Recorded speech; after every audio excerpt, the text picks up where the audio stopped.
বোঝা গেল মূর্তির কারণে ইজ্জত বাড়ে না, ক্ষমতার কারণে ইজ্জত বাড়ে না, সম্পদের কারণে। আমি কিন্তু কথাগুলি বলছি, রাজনৈতিক দিক নিবেন না, আমি বোঝানোর জন্য বলছি। ক্ষমতার কারণে ইজ্জত হয় না, সম্পদের কারণে ইজ্জত হয় না, চেহারার কারণে ইজ্জত হয় না, গাড়ি বাড়ির কারণে ইজ্জত হয় না। ইজ্জত হয় কিসের কারণে বলেন? মানুষের কর্মের দ্বারায়, তার কথার দ্বারায়। যার কর্ম যত ভালো, যার কথা যত ভালো, তার ইজ্জত তত বেশি। ঠিক না বেশি? কথা যত ভালো হবে, ইজ্জত তত বেশি হবে। আল্লাহর কাছেও ইজ্জত, দুনিয়ার মানুষের কাছেও তার ইজ্জত বেশি। আমাদের মুখের প্রত্যেকটা কথা হিসাব নিকাশ করে বলা দরকার, প্রত্যেকটা কথা। এজন্য আল্লাহর পয়গম্বর হাদিসের মধ্যে বলেন, মুসলিম শরীফ 47 নম্বর হাদিস, খন্ড নাম্বার 1, 47 নম্বর হাদিস। আল্লাহর পয়গম্বর বলেন, মান কানা ইউমিনু বিল্লাহি ওয়াল ইয়াউমিল আখির ফালিয়াকুল খায়রান আও লিয়াসমুত। আল্লাহর পয়গম্বর বলেন, যে ব্যক্তি আল্লাহর উপরে বিশ্বাস রাখে, আখিরাতের দিবসকে বিশ্বাস করে, সে যেন ভালো কথা বলে, সুন্দর কথা বলে, অথবা চুপ থাকে। অথবা কি থাকে? পারলে ভালো কথা বলো, কুল খায়রান আও লিয়াসমুত, হয় ভালো কথা বলো, নালে কি থাকো। ওই যে না, আমাদের দেখেন না, একজনে খেলা হবে কইতে কইতে নিজেই খেলার বস্তু বইনা গেছে। ঠিক নি?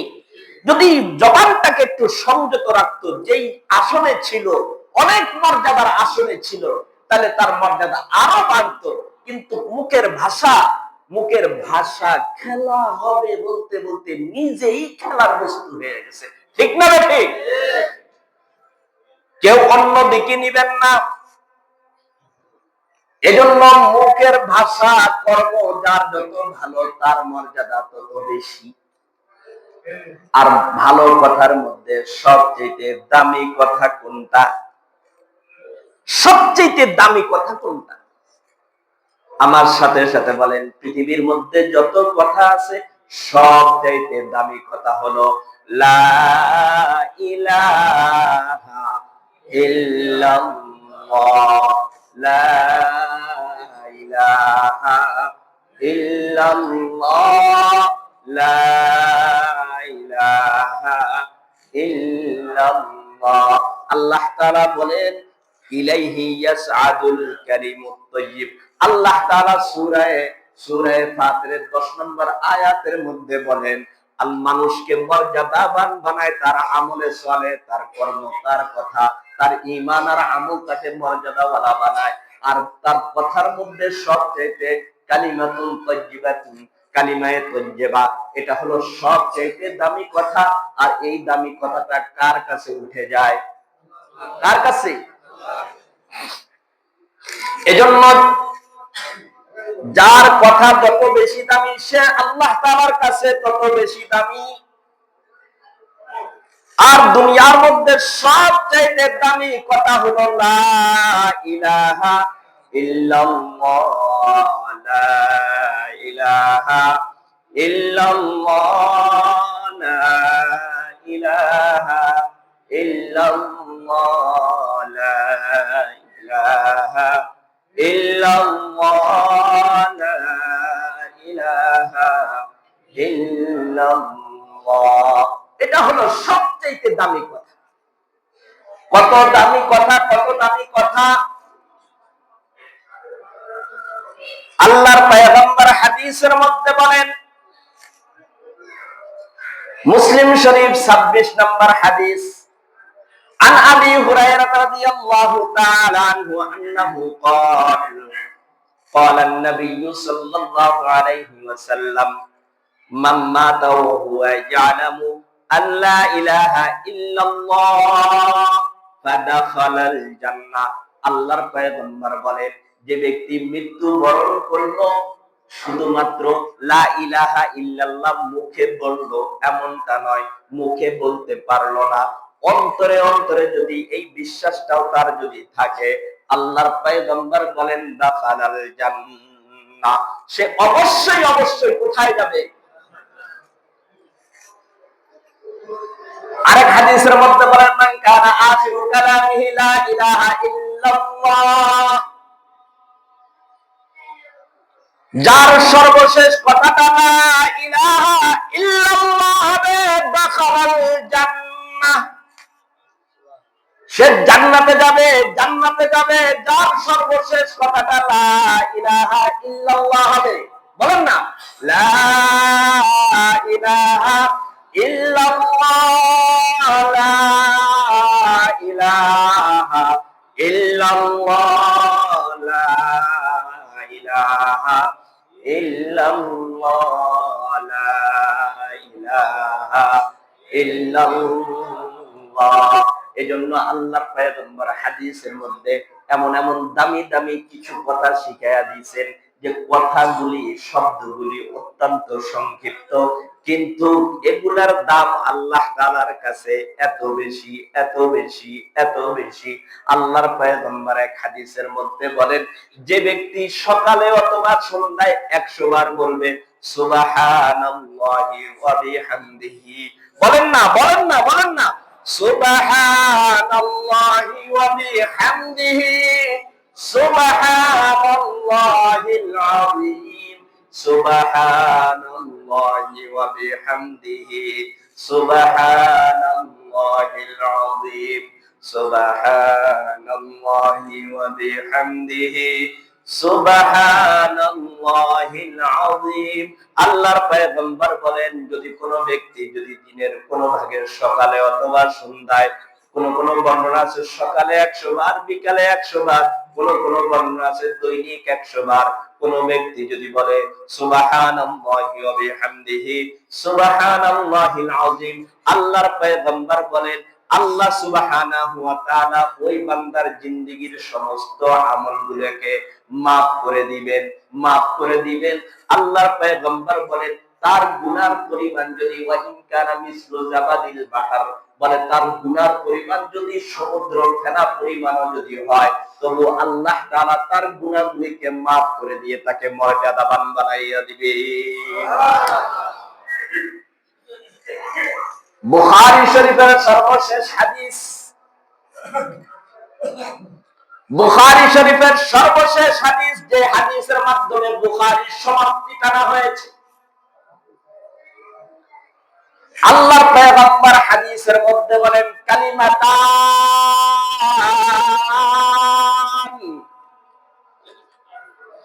আল্লাহর পয়গম্বর বলেন দুটি বাক্য, দুটি কথা। কয়টা কথা? আমার সাথে সাথে বলেন না, কয়টা কথা? কালিমাতান হাবিবাতান ইলার রহমান, রহমানের কাছে বড় প্রিয় দুটি বাক্য আছে, দুটি কথা আছে। এ দুনিয়ার মানুষ আমরা সময়টা কাটায় দুনিয়ার আজে বাজে কথা বলে বলে, চায়ের স্টলে আড্ডায় কথা বলে, অনেক সময় সলসাতুরি, মিথ্যার সলসাতুরির আশ্রয় নিয়ে বিভিন্ন গল্প গুজবের মধ্যে মেতে থাকি।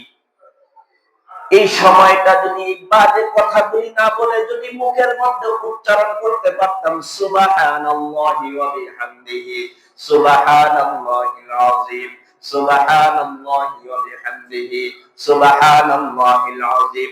আল্লাহর পয়গম্বর বলেন কালিমাতান হাবিবাতান ইলার রহমান, রহমানের কাছে বড় প্রিয় দুটি বাক্য। কয়টা বাক্য? কয়টা বাক্য? দুটি বাক্য, দুটি শব্দ বড় আল্লাহর কাছে প্রিয়। কয় আল্লাহর কাছে যেহেতু বেশি প্রিয়, বাক্য দুটা মনে হয় অনেক বেশি কঠিন হবে। আল্লাহর পয়গম্বর বলেন খাফিফাতানে আলাল লিসান, না না না উম্মত না, জবানে উচ্চারণ করতে বড় সহজ, একেবারে সহজ। ছোটরাও পারবে, বড়রাও পারবে, ছোটরাও পারবে, বড়রাও পারবে, শিক্ষিত পারবে, অশিক্ষিতরাও পারবে, গ্রামের মানুষ পারবে, শহরের মানুষ পারবে, সব শ্রেণীর মানুষ বলতে পারবে। পবিত্র অবস্থায় বলতে পারবে, অপবিত্র অবস্থায় ওযু নাই তাও বলতে পারবে। ওযু লাগবে না, ওযু লাগবে না, চেয়ারের মধ্যে বসে আছে, বসে বসে বলতে পারবে, শুয়ে আছে, শুয়ে শুয়ে বলতে পারবে, রিকশায় বসে আছে, রিকশায় বসে বসে বলতে পারবে, গাড়ির মধ্যে বসে আছে, বসে বসে বলতে পারবে, রান্নার কাজে ব্যস্ত তাও বলতে পারবে, হাতের কাজে ব্যস্ত তাও বলতে পারবে, যে কোনো হালতের মধ্যে বলতে পারবে। বলে দুটি বাক্য আল্লাহর কাছে, রহমানের কাছে বড় প্রিয়, জবানে বড় বড় সহজ, একেবারেই সহজ। বলে জবানে যেহেতু সহজ, তাইলে মনে হয় নেকি নাই, সওয়াব মনে হয় কম। আল্লাহর পয়গম্বর বলেন, উম্মত না, নেকির দিক থেকে, সওয়াবের দিক থেকে মিজানের পাল্লায় বাক্য দুটি বড় ভারী, সাকিলাতানে ফিল মিজান।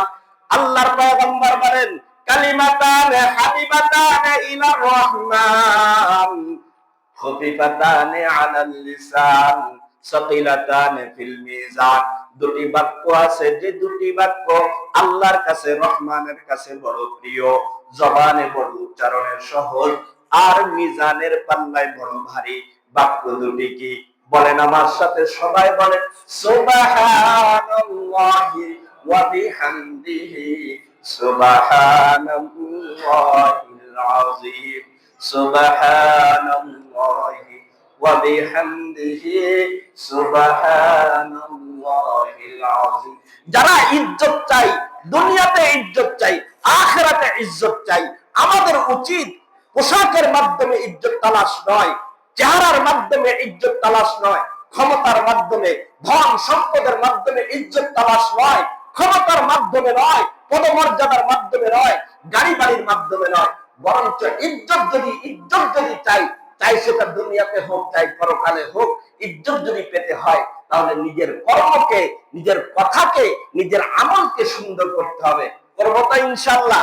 সামনে মাহে রমজান আসতেছে, যার কর্ম যত ভালো হবে, যার কথা যত ভালো হবে, তার ইজ্জত তত বেশি বাড়বে। রাজি আছি তো ইনশাআল্লাহ? রমজানের জন্য প্রস্তুতি কে কে নিব দেখি। রমজানের প্রস্তুতি আমার আপনার কাছে হাত নামান। আমাদের রমজানের প্রস্তুতি হলো সোনা বুট কিনবো। এই সপ্তাহে কিন্তু তেলের দাম সামনের সপ্তাহে বেড়ে যাব।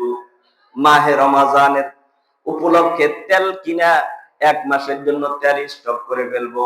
সোনা বুট কিনবো, সোনা কিনবো, বেসন কিনবো, পেঁয়াজ কিনবো, মশলাপাতি যা লাগে এক মাসের জন্য কিনে ঘরের মধ্যে স্টক করবো। এটা হলো আমাদের সাধারণত মাহে রমজানের প্রস্তুতি। ঠিক না বেঠি? আমাদের রমজানের প্রস্তুতি হলো বাজার করা। ঠিক নেই?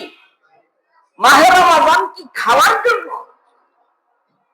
আমাদের একটা ধ্যান ধারণাই এমন যে মাহে রমজান মানে হলো, এই জন্য দেখবেন ব্যবসায়ীরা কিন্তু আগে থেকে মজুদ করা শুরু করছে। ঠিক না বেটি?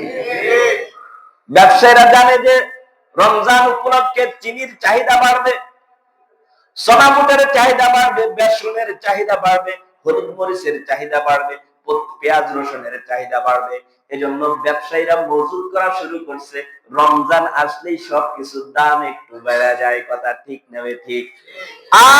রমজান আসলে যদি এগুলোর চাহিদা না বেড়া, যদি বাড়তো কোরআন তেলাওয়াতের প্রস্তুতি, যদি বাড়তো জিকির আজকারের প্রস্তুতি, যদি বাড়তো নিজের আত্মশুদ্ধির প্রস্তুতি, যদি বাড়তো নিজেকে কিভাবে সাজানো যায়, নিজের কিভাবে সুন্দর আমলের দ্বারা নিজেকে পরিণত করা যায়, এই প্রস্তুতিটা যদি বাড়তো, তাহলে আর্থিক অর্থে রমজান আমাদের জন্য কল্যাণ বয়ে আনতো। কথা ঠিক না বেঠিক? আল্লাহ তাআলা আমাদেরকে মাহে রমজানে আমলে সালেহের জন্য প্রস্তুতি গ্রহণ করা তৌফিক দান করে। সকলে বলি আমিন।